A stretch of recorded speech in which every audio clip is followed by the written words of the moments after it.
back, everybody. If you're just joining us, you're watching True Talk. I'm John Cancio. Today we're doing Psychics Galore. I'm very excited. You guys having fun? Yeah. Yes. I'm having fun, too. Next up on the show, we have Psychic Medium. Is it Psychic Medium? Yes. Psychic Medium Julie MacDonald, everybody. Hello.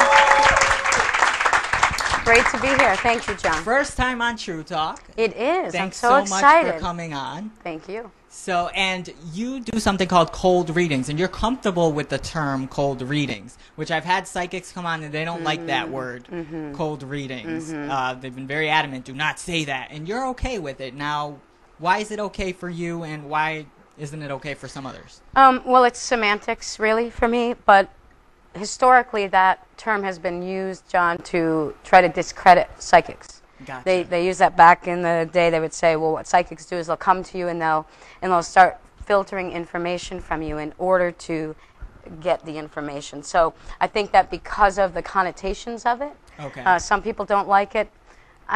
I'm more like, call it cold readings, call it podium reading, whatever. It doesn't matter. It's all the same. Spirit's just going to do what Spirit's going to do, whatever you call it. Right. So, you're going to do whatever you're going to do. I'm not going to do much. I'm just going to like stand up and use my the information. Yeah, okay. So tell us about these spirits. Come to you. They connect through you. How does this work? Well, that's a good question. It works a lot of different ways. Okay. A lot of times, yes, Spirit. Sometimes Spirit will come like right in front of me, and like, you know, and they'll be as physical as you are. Really? Yes. And so sometimes I don't know. Sometimes humans scare me because I think I'm getting ready to talk to a spirit and I'm not. So my roommate can attest to that. I'm always like, oh, I thought you were a spirit. Sorry. So, but other times it's just more of I feel drawn, or suddenly I'll just feel really warm. Like I get really warm, or I feel an emotion coming on that belongs to either a person that the spirit is here for, or the spirit itself that they're trying to relate. So there's all different forms that it comes from me. So it comes in different ways to you. Now, does that scare you sometimes? No. Did it scare you the first time it happened? I don't think the first time, because I was very young. Okay, so but you when were a kid when this... I was very young when it happened, and after some time, because I would know when people were going to die, when people were getting sick, and I would tell my mother, and she started saying, stop saying that. So I started believing that I was making it happen. So I tried sort of closing it off for a long time. And then when I started working in the therapy field, interestingly enough, I'd be running groups and I'd start seeing auras. And so I thought my eyes were going. It was all this really... And at that point in time, I was a little bit nervous because, as Lori said earlier when she was guesting, I thought, oh, my God, I'm crazy.